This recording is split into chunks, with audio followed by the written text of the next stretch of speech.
Bhadram karne vishrunuyama devaha Bhadram pashye makshabhirya jatraha Sthairairangai stuštuvagum sastanubihi Vyashema devahi tanyadayuhu Om Shanti Shanti Shanti. Om, O gods, may we hear with our ears what is auspicious. O ye adorable ones, may we see with our eyes what is auspicious. May we sing praises to ye and enjoy with strong limbs and body the life allotted to us by the gods. Om, peace, peace, peace. Love seeks one thing only, the good of the one loved. Love does not demand. True love is selfless, seeking only the good of the other person and transforming both individuals in the process. True love is selfless, seeking only the good of the other person and transforming both individuals in the process. It also requires seeing them beyond their flaws. It also requires seeing them beyond their flaws and everyday habits to see their whole selves. Thomas Merton. Good morning, everyone. Welcome to Ramakrishna Monastery. It's been a while. So happy to see your faces. Our topic today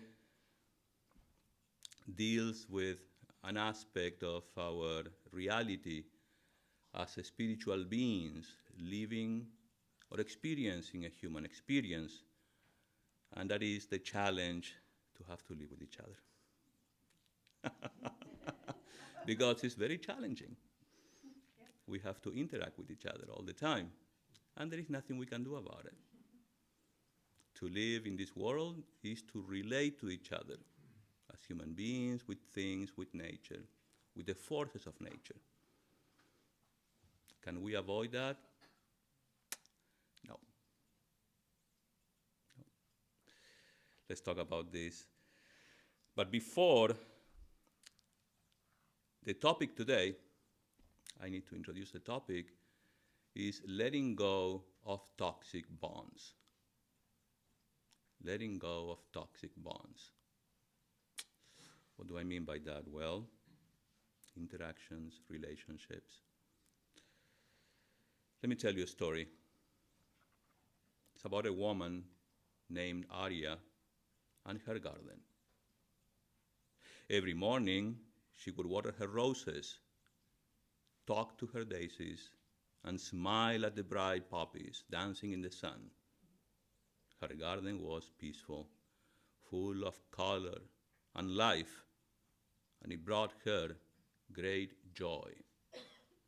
One day, she noticed a new vine growing near her favorite rose bush. It had beautiful purple flowers and wrapped gently around her roses. How lovely, she thought. It's adding something special to my garden. So she let it stay and even gave it extra care. At first, everything seemed fine, but over time the vine changed. Its leaves grew big and blocked the sunlight.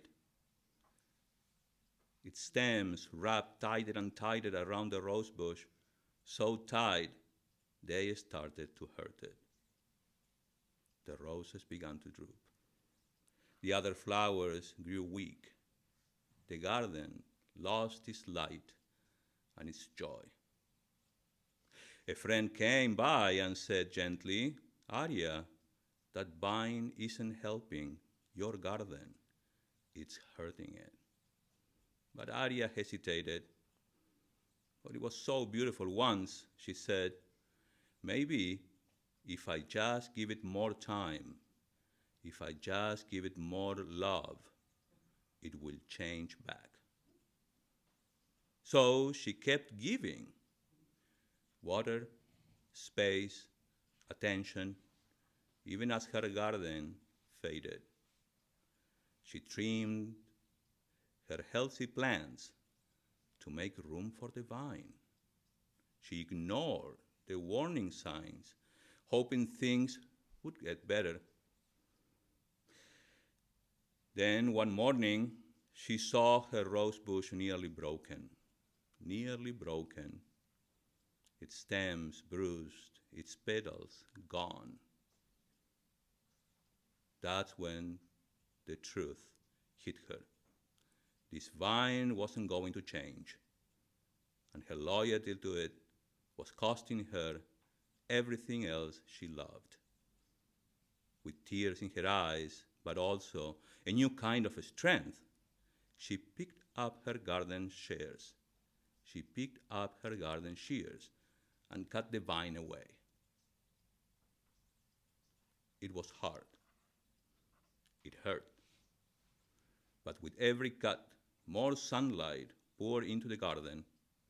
At first, there was just an empty space where the vine had been, but soon, Arya began to care for her roses again.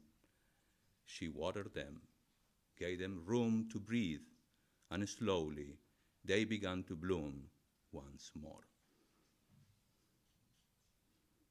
What do you think? We've been there with our own garden, huh? In our life, we all have been Arya in some way or another. There is something that I would like to talk about that's usually misunderstood. And that's the notion, the idea, that because we identify as a spiritual people, kindness is always the right response. And I know. Wait, let me continue. I'm not telling you I shouldn't be kind. Always.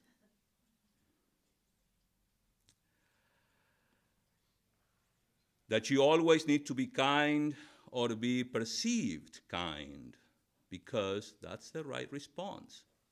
It's expected, right?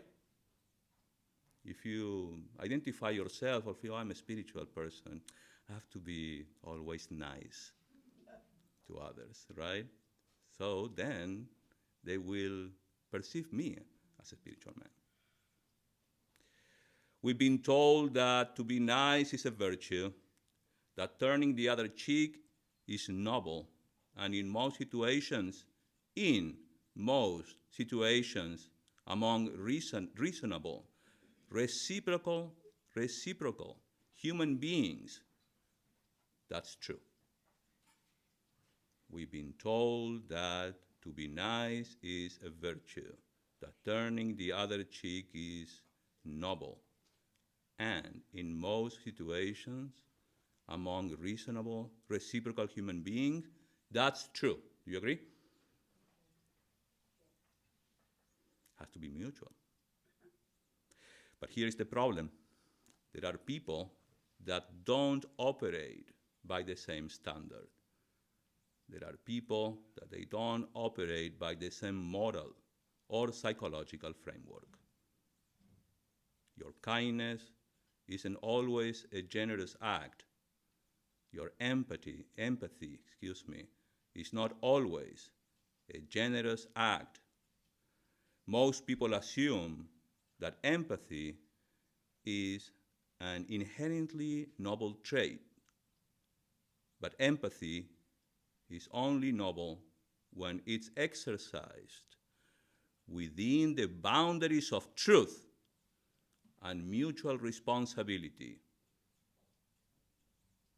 Agreed? Good.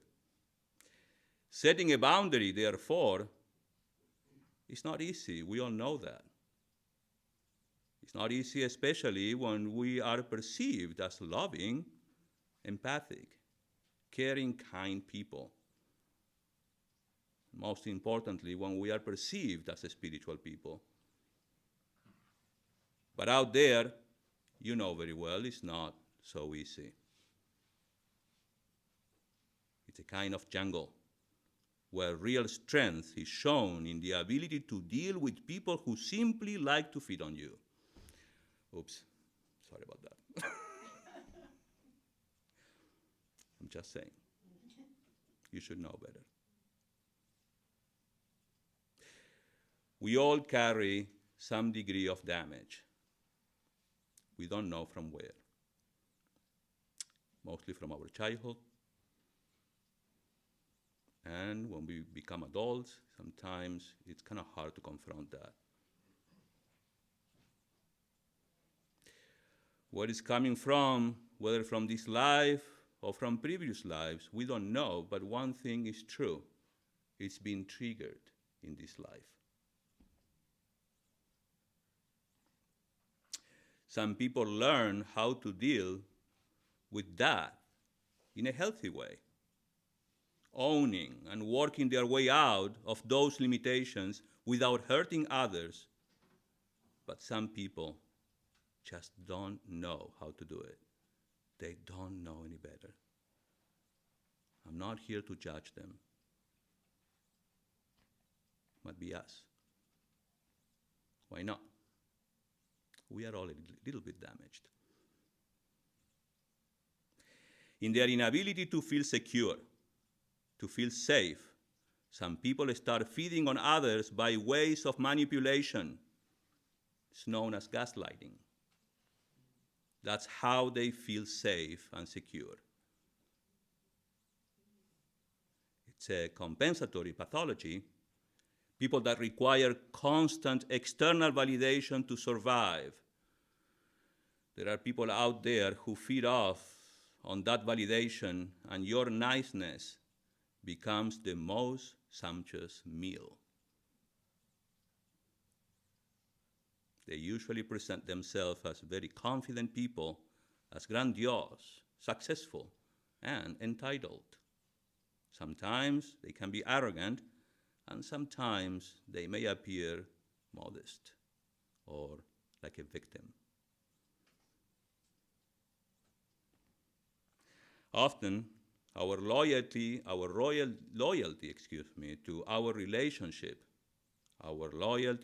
relationship keeps us bound to something that is slowly killing our joy and suffocating our spirit.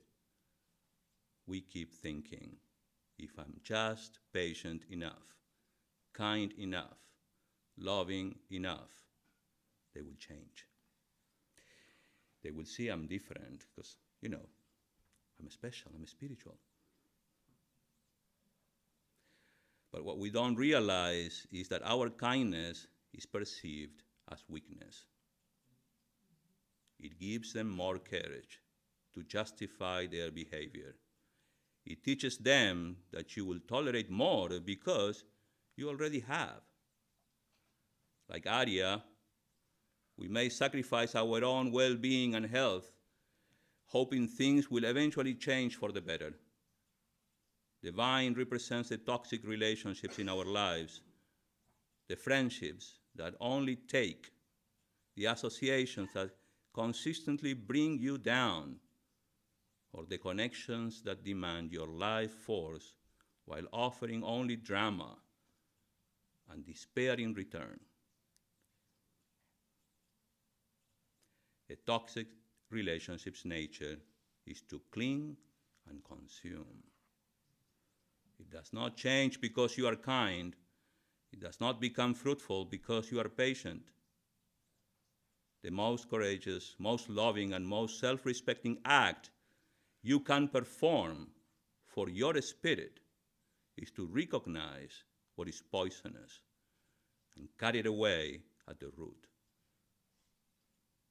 Letting go of toxic relationships is hard.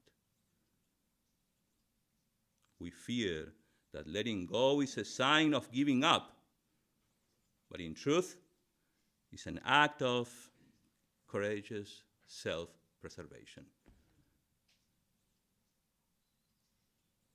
Your life, like Arya's garden, is meant to bloom, to expand, not just to survive, but to thrive.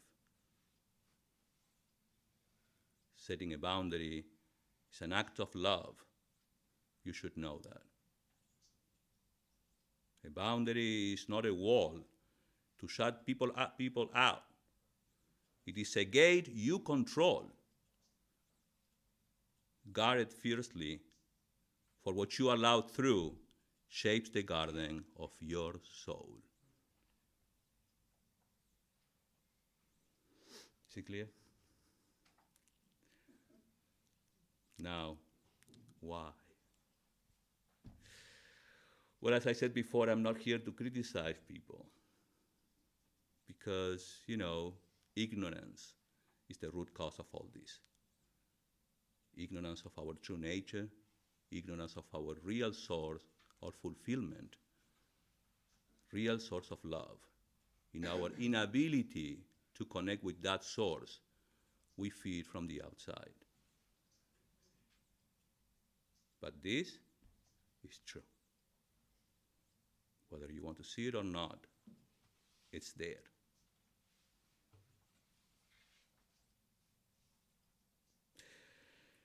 Now, there is a lot we need to understand when it comes to human relationships and how to keep them healthy.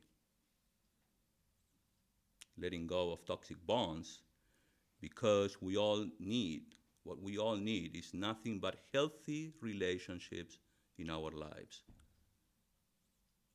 That's all we need. I gave a talk in Hollywood, it actually was last Sunday, on the art of healthy relationships. You can find it online. There I went to the root of why human relationships are so important to understand and the role they play in our spiritual development. There I mentioned that human relationships, since they are inevitable, to me it feels like they are like desires. We can't live without them. Desires are the motor of our life. We desire, we feel cold, we need a sweater. We feel hungry, I feel like eating something that I like, not just anything, what I feel like. But desires need to be observed. Otherwise, we become victims of our desires. Is that true? Clearly. So with relationships, we need to pay attention to those relationships that really bind us.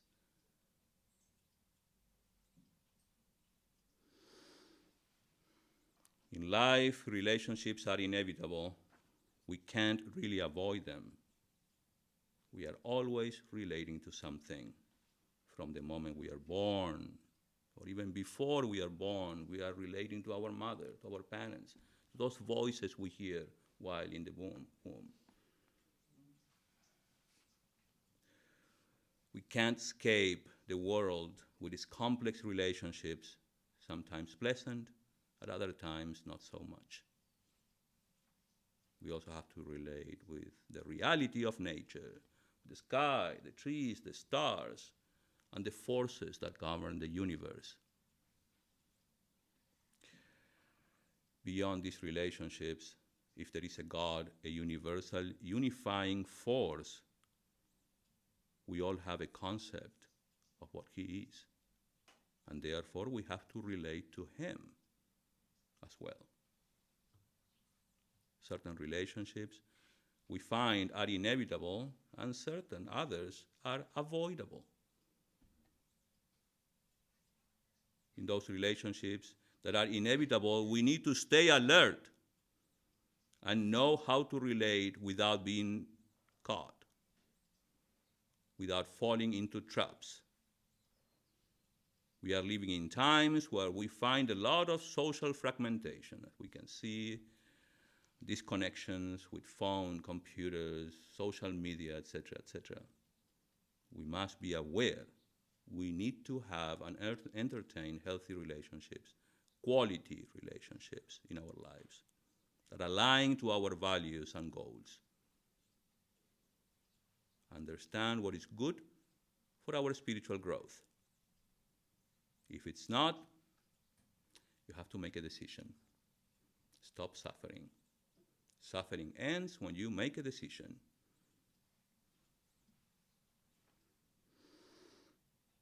As I mentioned, there are two types of relationships.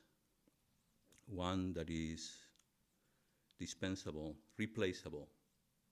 The other that is not so much. It's irreplaceable. If you are a son or a daughter, the relationship between you and your parents is not replaceable. You cannot replace your mother or your father. The fact of your being born to these parents is already established, and therefore, as an individual, you have an indispensable relationship with your parents.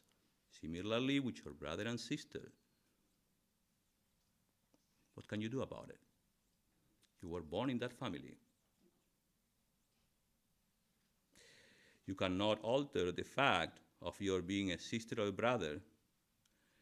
Dispensable relationships that can be replaced, like neighbors, friends, employer, employee, husband or wife, I don't know, it's up to you guys. We have to distinguish between these dispensable to these indispensable relationships. Why? Because it's your choice to set boundaries to relationships that you don't want to entertain. But when they are indispensable, irreplaceable, we have a problem. And we also have a problem when we like somebody so much that we want to keep up that relationship. Besides people, we are related to our own physical body, our mind, our senses. What can we do about it? Is it replaceable or irreplaceable? As long as we live in this human body, we can't do anything. Most relationships are rooted in psychological dependence. We seek validation, security, and emotional fulfillment from others, believing that our happiness hinges on their approval, presence, or behavior. This dependence inevitably leads to fear, control, resentment, and disappointment if our happiness depends on them. Can we free ourselves from such relationships if they all beget some kind of bondage?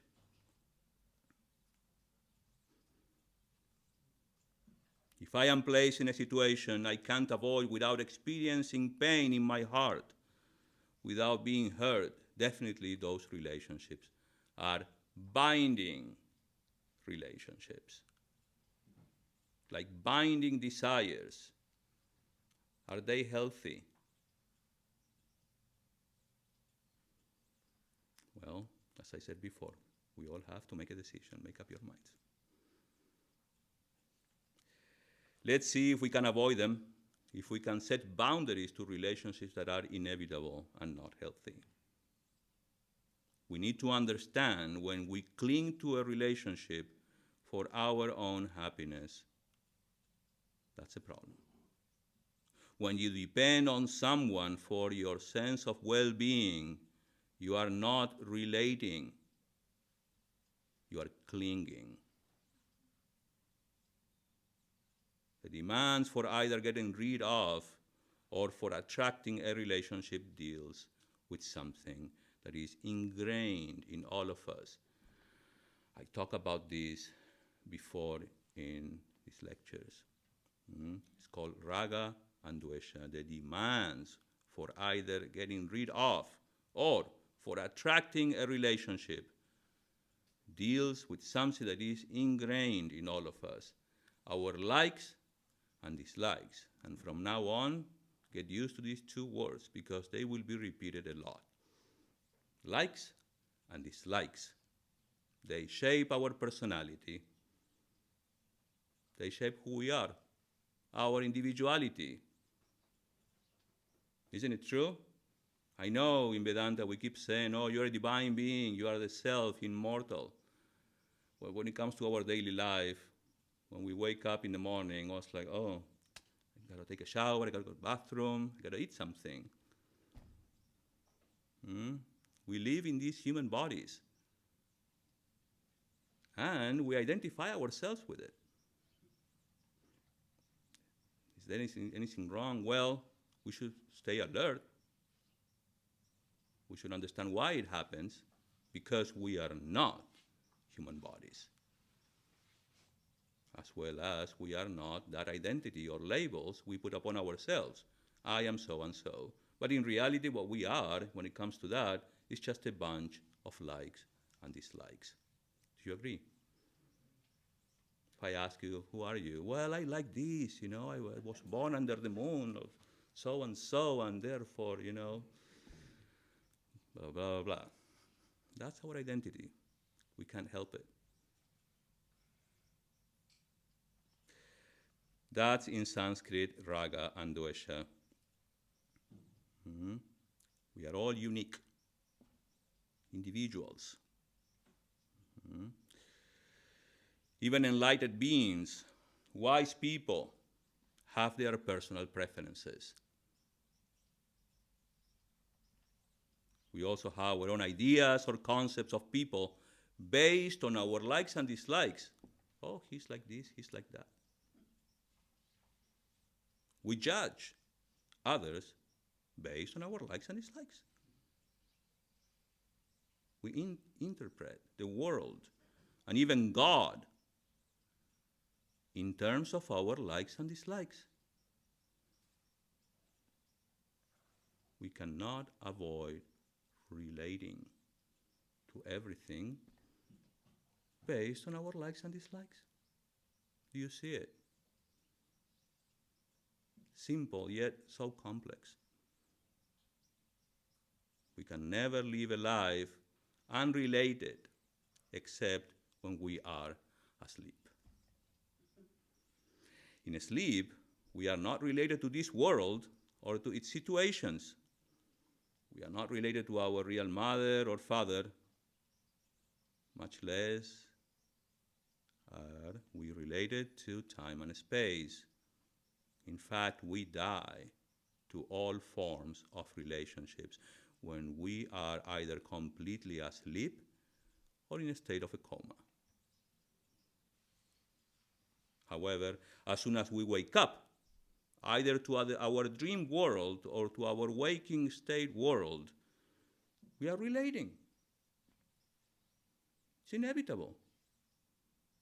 In dream, we are related to the dream world, a world that is no better than the one our reality presents to us every day. There again, there are some people whom we choose to be with in the dream. Some we want to avoid. Oh, he's bad. Certain situations we like to have, and certain situations we want to avoid in the dream. And even when we become aware that we are dreaming, we go, oh, I don't like this, let me change it. We change our dreams. The way our dream was heading. Again, in dream we find there are fears, anxiety, cravings, longings, joys, and sorrows. So, whether we are awake to this physical world, to our own memories, we are individuals relating to different situations. And this is how life is. This is how life presents itself. We are here among other people. We are individuals, not born alone, but born related. The question is, can I be free from these relationships? As I said before, as long as we have our likes and dislikes, we cannot be free in any relationship. This is simple. What we are in terms of our human identity, just a bunch of likes and dislikes. When I relate to people with my likes and dislikes, it means that the likes of dislikes are I, myself. One can never give up one's preferences at will and then relate to another. Oh, I should remove this now because, I shouldn't show this aspect of my personality. If I give up my likes and dislikes, perhaps nobody will like me anymore. Why? Because that's the way we relate to each other. We connect with each other. People like me because they think that I have some likes and dislikes which agree with their own likes and dislikes. Nobody likes a person who has no likes and dislikes, who is like a stone. When I relate to a person, definitely he or she cannot be an inert object. The human being whom I relate to is not merely a breathing conscious being, but a person who breathes life, a person who has certain likes and dislikes, and who is a personality, who has individuality. Is it clear?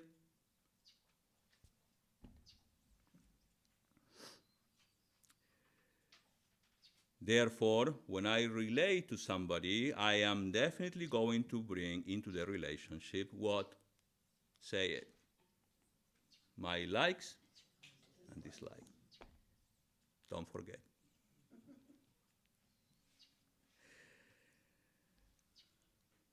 We must understand, relating is inevitable, and while relating, I am going to bring out my individuality. It often happens that you like a person without any reason, or vice versa. It means that there are distinct likes and dislikes which I may not even know what they are. It's clear that the person I relate to can either fulfill or not fulfill these likes and dislikes. But can anybody completely fulfill these likes and dislikes of my individuality or my personality? Have you tried enough? Will anybody fulfill all you want? Clearly not. Nobody can completely meet another's likes and dislikes. It's impossible. Not even God can fulfill one's likes and dislikes. Since things and likes and dislikes keep changing. One day you ask God one thing, the other day, oh, you change your mind, I'm sorry, can we just go back? And I don't like that again.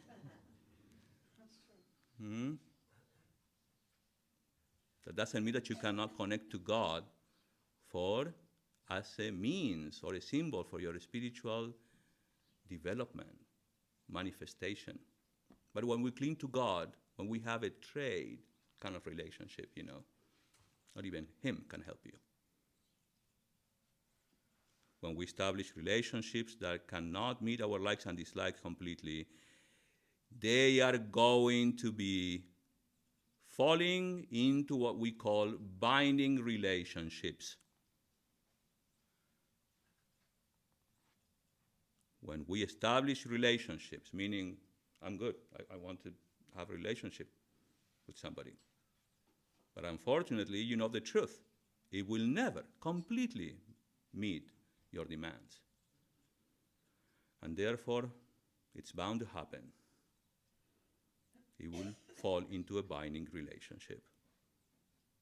They will all fall short in some way or another. They will beget unavoidable tension and possible conflict unless we learn how to manage our demands, our likes and dislikes, while interacting, while relating. No, I should not. No. This is the boundary. Do we do it? As a spiritual practice, do we do it? Sometimes we remember, sometimes we just forget.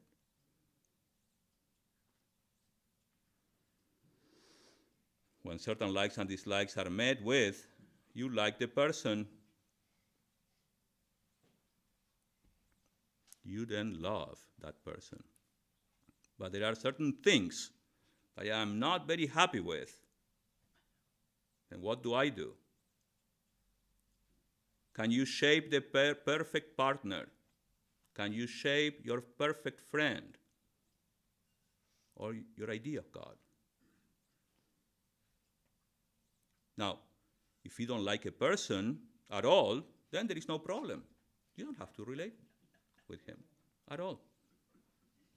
When there is also no problem, if you totally like a person that meets all your requirements and expectations, then there is no problem either. I love you so much. In fact, I will never have any problem with you. Is it real? When do we face the problem? The problem arises only when I like this person so very much. But there is always a but. But how are you going to relate to this person? Do you think all your likes and dislikes will suddenly disappear like that? Not just yours, his or hers. They will not. In that case, you're either in deep sleep or you are some kind of a Buddha. Unless one handles one's likes and dislikes properly, there is neither freedom in relationship, nor is there a way of escaping from relationships in this world. Unless we learn how to handle these forces that act as us, our individuality, we won't be able to escape these conflicts. Now the question is, how do I handle these likes and dislikes? Difficult challenge, indeed. I cannot simply pick one of them and say, hey, I don't like you. Or I like you so much, I want to keep you. You know, I cannot respectfully invite them, leave me alone. They form me.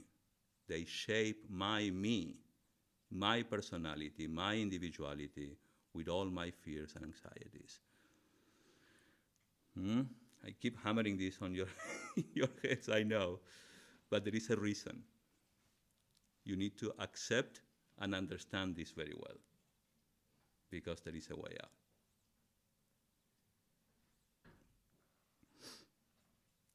What is the way? Well, is to fulfill them all.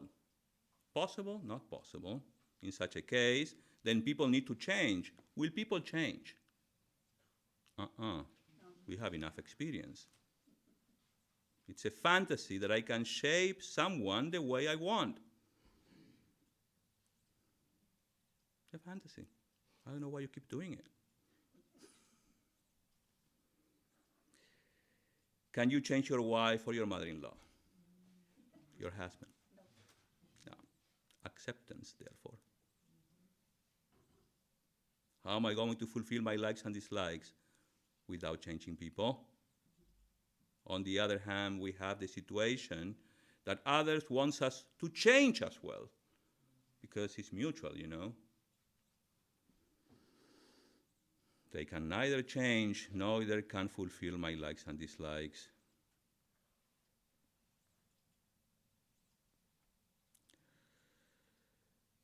There are lots of things in the world that I want them to be different. I wish things could change by my simply wishing things were different. But as you know, it's not possible, even when applying effort. So what's the solution? We have 15 minutes.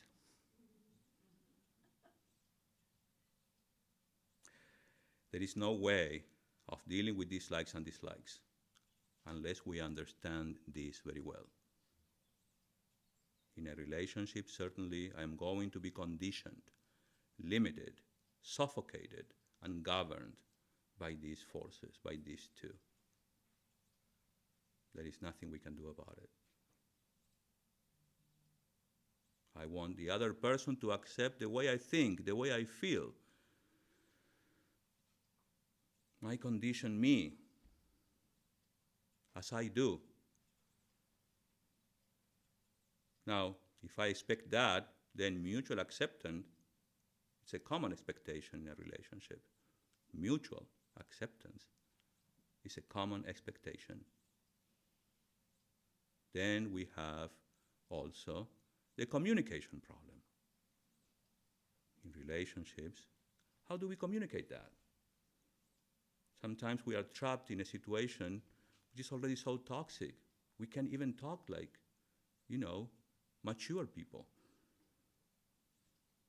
Many relationships break, not because people do not love each other, but because it's impossible to communicate with each other.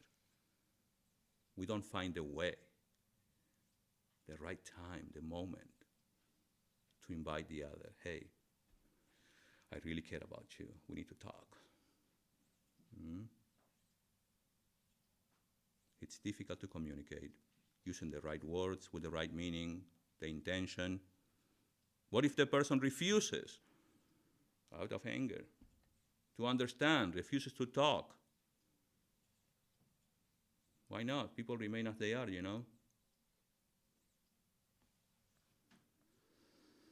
One's capacity to communicate is limited by one's own limitations in terms of skills, as well as by our freedom, and by what? I don't feel like doing it. You go to, I'll see you there. That's what we say. Huh? I'm not saying that's good. The more one understands this, the more sensitive one becomes. One cannot be sensitive to another person unless one understands oneself very well. One cannot be sensitive to another person unless one understands one's limitations, one's skills, and the feeling of not being enough sometimes. If you don't, you can become proud, aggressive. If you don't understand your own limitations, you can become proud and aggressive, expecting everybody to behave according to your own will, your norms and values. One expects that the whole world should behave according to my wishes.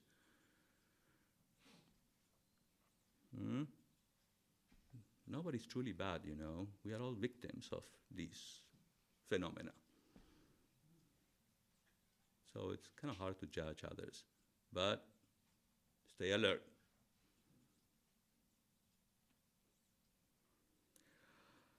Only when we know our limitations and when we can understand other people's limitations,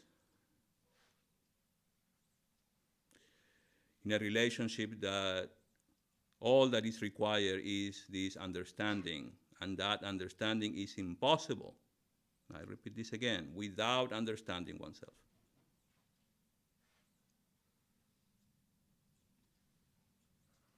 Unless you accept your limitations, you cannot accept others' limitations, other people's limitations. And this is extremely important.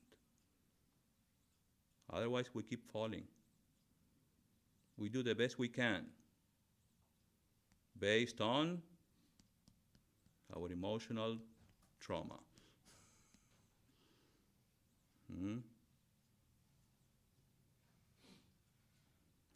We have neither control nor understanding of our words, nor of our ways of thinking, and yet we want to relate to another person, to understand the person, and we want the relationship to continue. How can we do that? How can there be any kind of love? How can there be appreciation for each other There cannot be unless we see our limitations very well. When one's own mind and everything about it is very clear to oneself and one understands that the other person has his or her own limitation, then one finds there is a dialogue. There is appreciation, and there is love, which is mutual. This is how one has to cope with one's likes and dislikes in a relationship. Is it clear? First thing first, accept it. I'm damaged. I'm full of limitations. And because I understand that about myself, I accept you. You also are a victim of this. There is no other way of coping with one's likes and dislikes, because nobody on this earth is going to fulfill all the likes and dislikes, not even God. Our minds keep changing, and no situation will fully complete us.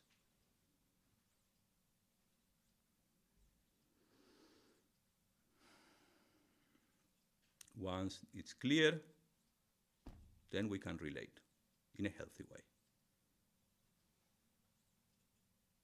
Accepted?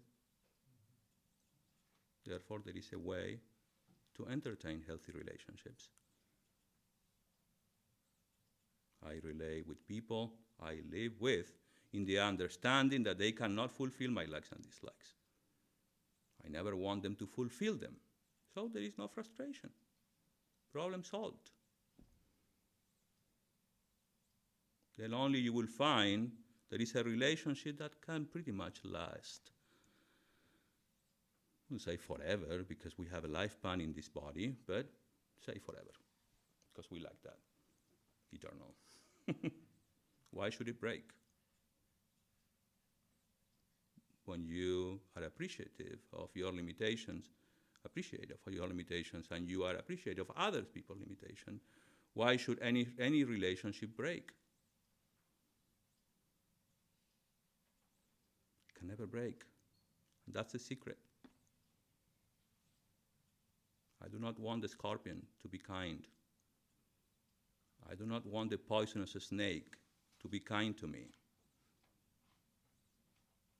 Is there a poisonous snake that is kind when they are scared of you? Everyone carries his own nature. You stay away from the poisonous snake. Similarly, when I see a person whom I relate to, whose likes and dislikes are too powerful to handle,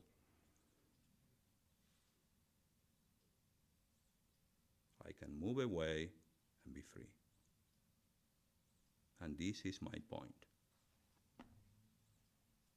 When you see somebody whose likes and dislikes are so strong,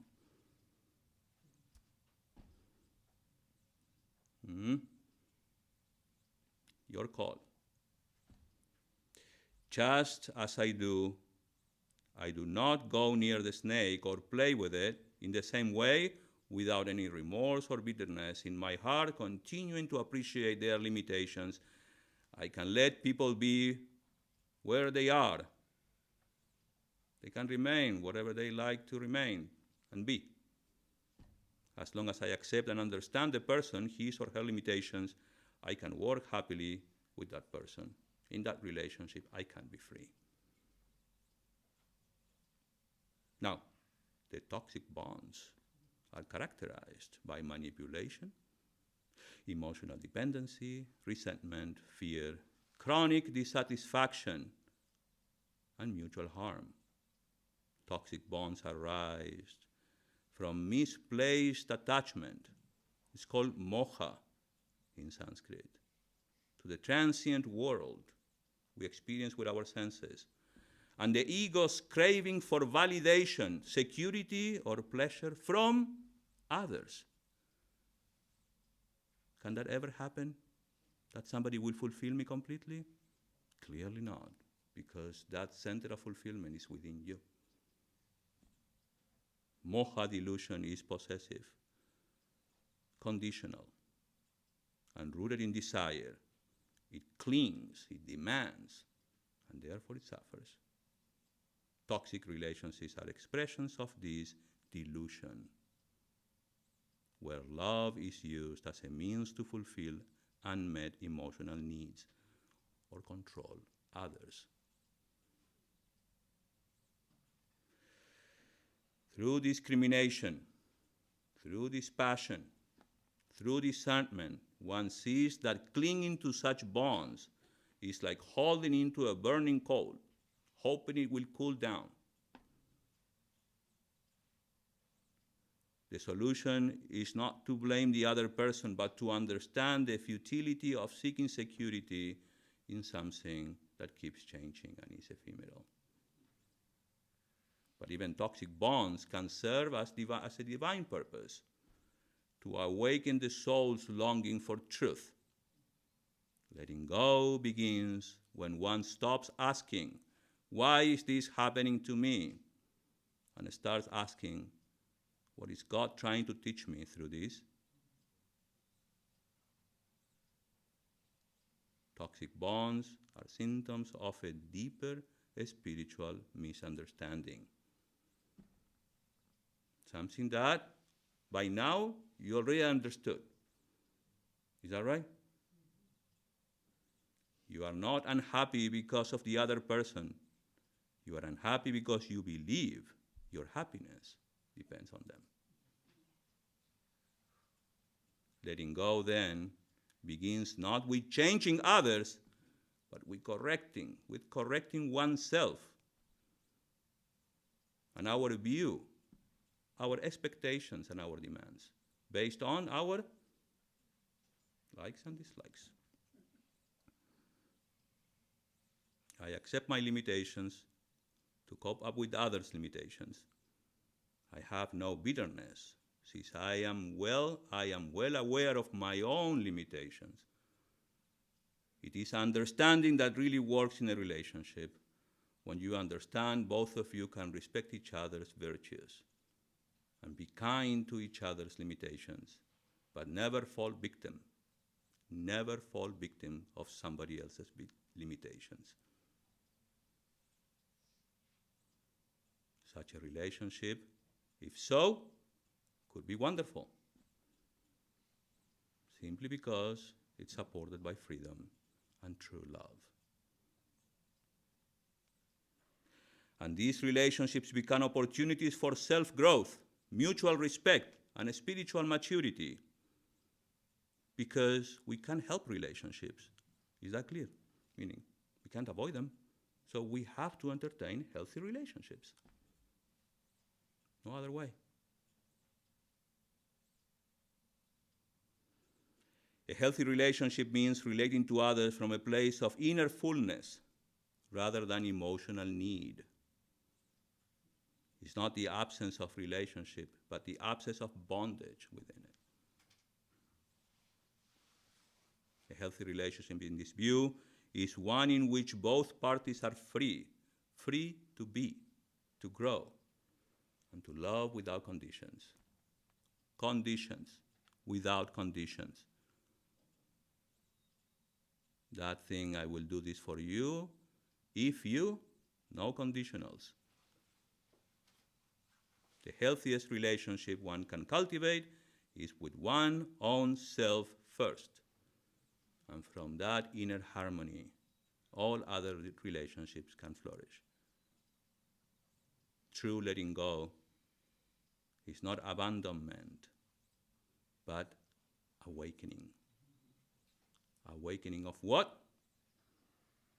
The solution to rational problems lies not in changing others, but in understanding oneself. A healthy relationship is not about mastering others, but mastering oneself. Oh, it's too much, I know. Freeing the mind from unrealistic expectations, emotional demands, and the illusion of incompleteness. In doing so, we discover the greatest gift we can offer to another person, that is, our own freedom. No expectations. When one who tastes the nectar of one's inner self-love naturally turns away from sour or bitter relationships as a source of security. Love seeks one thing only, the good of the other one loved. Love does not demand. True love is selfless, seeking only the good of the other person and transforming both individuals in the process.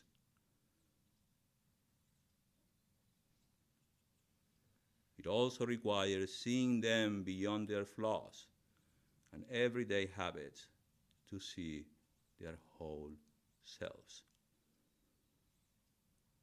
Thomas Merton.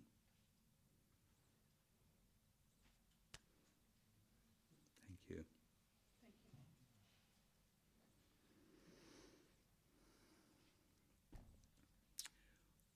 We can't avoid relationships. But what we can avoid, provided they are not, inevitable, are toxic relationships that bind us, that demand things in return. We have to be strong to set boundaries. We have to be kind to ourselves and set a boundary at the right time before it's too late. Because we all are seeking for security and fulfillment. And sometimes we have a bad habit of seeking that by looking down on others, by submitting others. And we have to stay alert because, as you know, we live in a jungle.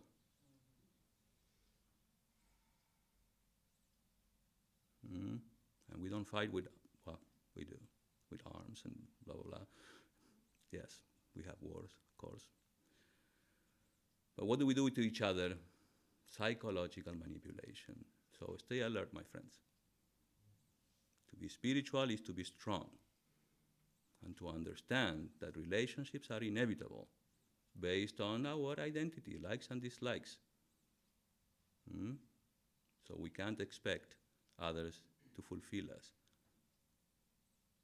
So we shouldn't do that. We should feed from our own inner nectar. That is what we encourage you to do, to go within and have an inner life. Om Purnamadah Purnamidam Purnat Purnamudachyate Purnasya Purnamadaya Purnamevavashishyate. Om Shanti Shanti Shanti. Om, that outer world is Purna, full of divine consciousness. This inner world is also Purna, full of divine consciousness. From Purna comes Purna. From the fullness of divine consciousness, the world is manifested, taking Purna from Purna. Purna indeed remains, because divine consciousness is non-dual and infinite. Om, peace, peace, peace be to all. Thank you.